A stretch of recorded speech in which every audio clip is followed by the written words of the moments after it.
अस्सलाम वालेकुम। मैं हूं मोहम्मद आमिर और आप हमारा YouTube channel scholars law academy को देख रहे हैं। आज जो कि 21 अगस्त 2022 को लैट हुआ है, उसकी की आप सब लोगों के साथ शेयर करने जा रहा हूं। तो ये की आपने जो है ना एंड तक खुद भी देखनी है, अपने दोस्तों के साथ भी ज़्यादा से ज़्यादा शेयर करनी है, ताकि जो भी स्टूडेंट्स की एम्बिगुइटीज़ या कोई कन्फ्यूजन्स थी वो क्लियर हो जाएँ यहाँ पे। और इसके अलावा मैं आपको बताता जाऊँ, अगर अब कोई बच्चा पंजाब यूनिवर्सिटी लॉ कॉलेज में एडमिशन लेना चाहता है या किसी भी लॉ इंस्टीट्यूट में एडमिशन लेना चाहता है, तो वो जो है ना हमसे अब इस दिए गए व्हाट्सएप नंबर पे रब्ता कर सकता है। अच्छा जी, जनरल नॉलेज की मैं आपको बताता चलूँ, तो वहाँ पे जो एमसीक्यूज़ थे उसके मैंने ऑप्शंस भी बता दिए हैं और आगे उसके आंसर्स भी लिख दिए हैं।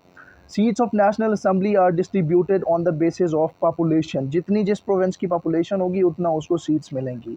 उसके बाद दूसरा एमसीक्यूज़ था जी, नेशनल करेंसी ऑफ चाइना। ये आपके पास रेनमिनबी था जो कि बी ऑप्शन था, ठीक है। अब natural satellite of a planets, ये आपके पास मून था, A option. First state to recognize Pakistan, वो ईरान थी, ठीक है। सॉरी, फर्स्ट कंट्री, स्टेट की बात नहीं हुई थी यहाँ पे। First country to recognize Pakistan was, वो ईरान था, ठीक है। उसके बाद अगर आप देखें फिफ्थ एमसीक्यूज़ को, पाकिस्तान जॉइंड यूएनओ। ये इंटरनेशनल ऑर्गेनाइजेशन से आपके पास एमसीक्यू आया हुआ था, तो ये 1947 में था, सितंबर में पाकिस्तान ने इसको ज्वाइन किया था। एमनेस्टी इंटरनेशनल किस काम के लिए है? ये ह्यूमन राइट्स के ऊपर है, ठीक है। ये वर्ल्ड ऑर्गेनाइजेशन है, फिर से सी ऑप्शन था इसका। First page of a website is known age home page, जो कि डी ऑप्शन था इसका। अब केमिकल फार्मूला ऑफ CO2, यानी कि कार्बन डाइऑक्साइड का जो केमिकल फार्मूला था वो आपके पास CO2 था। ये डेली साइंस में से आपके पास आया हुआ था। उसके बाद आपके पास नाइन्थ एमसीक्यूज़ है, G7 कंट्रीज़ कौन से कंट्रीज़ हैं? वो जो एडवांस्ड इकोनॉमिक कंट्रीज़ हैं, क्योंकि उनकी इकोनॉमी बहुत स्ट्रॉन्ग है, ठीक है। उसके बाद आपके पास मैसी का आया हुआ था कि वो जो स्टार फुटबॉलर मैसी है वो कहाँ से बिलोंग करता है? He belongs to Argentina, A option correct था। अब देखें यहाँ पे आउटपुट डिवाइस था, तो यहाँ पे काफ़ी स्टूडेंट्स को मैंने टेक्निक्स बताई थी, रिडक्शन टेक्निक्स। बाकी उसने मोस्टली इनपुट डिवाइसेस की बात की हुई थी। इनपुट डिवाइसेस वो होते हैं जिनसे हम कंप्यूटर को कोई कमांड देते हैं, उसके बाद कंप्यूटर हमें आउटपुट डिवाइसेस के थ्रू रिजल्ट्स देता है। तो यहाँ पे सिर्फ हमें कॉमन सेंस यूज़ करनी थी और ये कोई इतने ज़्यादा मुश्किल एमसीक्यूज़ नहीं थे। तो यहाँ पे प्रिंटर, क्योंकि देखें आप माउस से, कीबोर्ड से कोई कमांड देते हैं, उसके बाद प्रिंटर आपको प्रिंटिंग की फॉर्म में कोई आउटपुट देता है। फिर आपके पास है smallest country of the world, ये आपके पास वेटिकन सिटी था, ये डी ऑप्शन है। Main aim of SAARC, SAARC फिर से आपके पास इंटरनेशनल ऑर्गेनाइजेशंस में से आया है, इसका रीजनल कोऑपरेशन है।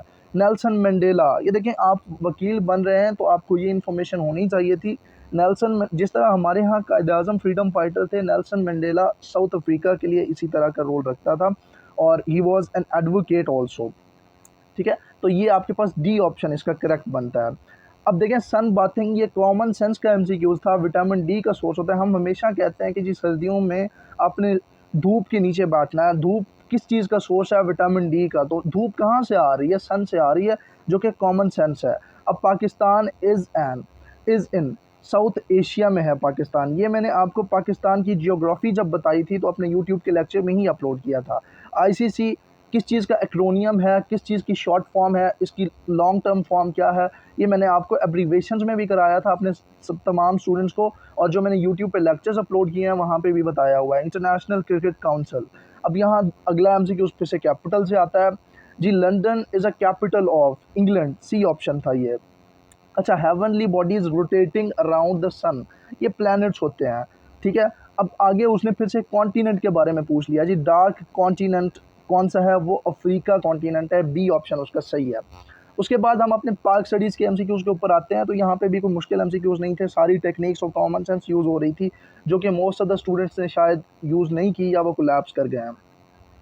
हु कॉल्ड शिमला कॉन्फ्रेंस, ये लॉर्ड वेवल ने बुलाई थी, सी ऑप्शन इसका करेक्ट है।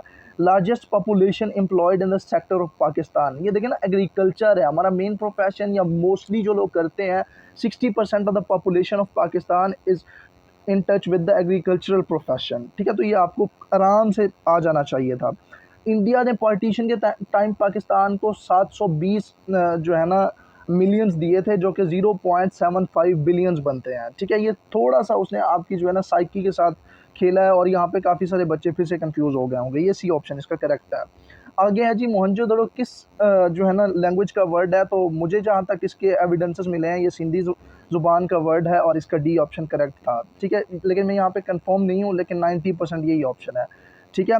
अब लैंग्वेज ऑफ कोर्ट आफ्टर 1837, ठीक है, वो आपके पास उर्दू बना दी गई थी, ठीक है। तो ये डी ऑप्शन था इसका, ये 5th MCQs था। अब 6 MCQs है।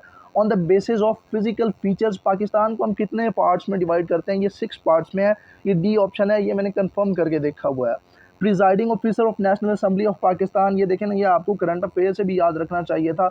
आपकी जब इमरान खान के खिलाफ तहरीक अदम एतमाद लाई गई तो उस वक्त स्पीकर नहीं थे, तो डिप्टी स्पीकर ने रूलिंग दी है। अगर स्पीकर होते तो वही प्रिजाइडिंग ऑफिसर होते, ये कॉमन सेंस थी, ये फिर से आपने करनी थी। और यहाँ पे अगर कोई बच्चा भूला है तो वो फिर उसका ही फॉल्ट है, ये डी ऑप्शन था, ठीक है। Basis of national unity, Pakistan में नेशनल यूनिटी किस वजह से है, ये इस्लाम की वजह से है, क्योंकि इस्लाम में सारे बराबर हैं, ठीक है। कल्चरल हेट्रोजीनियस है पाकिस्तान का, पंजाबियों का अपना कल्चर है, सिंधियों का अपना कल्चर है, बलोचों का अपना है, तो कल्चरल बेसिस पे हम नहीं आ सकते, लैंग्वेज बेसिस पे भी नहीं आ सकते। तो इस्लाम एक ऐसी बेस है जिसके ऊपर हम यूनाइटेड खड़े हैं। अब है major obstacle in the national integration, कौमी सलामती में सबसे बड़ी जो रुकावट है वो प्रोविंशियलिज्म है, यानी कि सूबों की तकसीम। सिंधी कहते हैं हम सिंधी हैं, हमें राइट्स नहीं दिए जाते, पंजाबी कहते हैं भाई हमें सारे राइट्स मिलने चाहिए, बलोच इसलिए लड़ रहे हैं। तो हमने ना ज़ातें बनाई हुई हैं, सूबे बनाए हुए हैं, इसके ऊपर अल्लामा इकबाल ने भी कहा था, कहीं फ़िरका बंदियाँ और कहीं ज़ातें हैं, क्या ज़माने में पनपने की यही बातें हैं। तो यहाँ से भी आपको थोड़ा सा आइडियलाइज़ होना था। और यहाँ पे अगर आप देखते तो बाकी जो टर्म थी वो आपकी सुनी सुनाई लग रही थी, तो एक डिफरेंट टर्म थी प्रोविंशियलिज्म, वो आपने टिक करनी थी, ठीक है। ये मैंने टेक्निक्स काफ़ी अपने स्टूडेंट्स को बार बार बताई है, जो कि लैब में यूज़ काफ़ी दफ़ा होती है, ये पहली दफ़ा नहीं हो रही। उसके बाद अगर आप इस्लामिक स्टडी के ऊपर देखते हैं तो की टू पैराडाइज़, ये आपके पास नमाज, ये सलात है, ये डी ऑप्शन था। अबुल बशर, तमाम इंसानों के बाप, हज़रत आदम अलैहिस्सलाम, ए ऑप्शन था। अल्लाह का मैसेज नबी करीम सल्लल्लाहु अलैहि वसल्लम तक कौन पहुंचाते थे, हज़रत जिब्राइल अलैहिस्सलाम, बेसिक इन्फॉर्मेशन है, सारों को पता है, ये आपने मैट्रिक एफएससी लेवल तक सारी कवर की हुई हैं, ऐसा नहीं है कि नहीं की हुई हैं, ये बी ऑप्शन था। फर्स्ट पिलर कलमा शहादत, ये पिलर्स ऑफ इस्लाम मैंने सबको बताए थे और सारे एमसीक्यूज वहाँ से मोस्टली आए हैं, ठीक है। निसाब फर्ज ज़कात, ये गोल्ड के ऊपर 7.7 तोले है, ठीक है। 7.5 तोले अगर आपके पास गोल्ड होता है तो फिर आपने ज़कात देनी होती है, बी ऑप्शन था इसका। ये गज़वा आज़ाद is also known as battle of twins, क्योंकि इसमें खंदकें खोदी गई थी। ये आपको हिस्टोरिकली ज़रा वो पीछे लेके जा रहा है कि चीज़ पढ़ रहे हैं आप तो थोड़ी बहुत डेप्थ भी आपको पता है या नहीं पता, बी ऑप्शन था।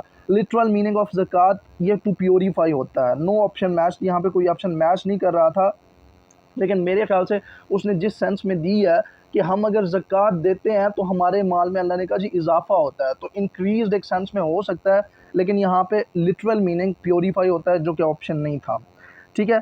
आगे जी, डिसिप्लिनाइज्ड यूनिवर्स किस चीज़ की, वहदानियत, अल्लाह की वहदानियत की मिसाल है, क्योंकि आपने ये 9th 10th में पढ़ा हुआ है इस्लामियात में कि अगर दुनिया में एक अल्लाह ना होता तो कायनात का निज़ाम दरम बरहम हो जाना था, सूरज आपस में टकरा जाता, सूरज और चाँद की गर्दिश से आपको नहीं लगता कि अल्लाह एक है, ये पूरी एक आयत भी थी, ठीक है। मैं सिर्फ आपको चीज़ें मफ़हूम बता रहा हूँ, आपको थोड़ा-सा आपकी रिकॉलिंग करा रहा हूँ कि ये आपने कहाँ पे चीज़ें पढ़ी हुई हैं, ठीक है।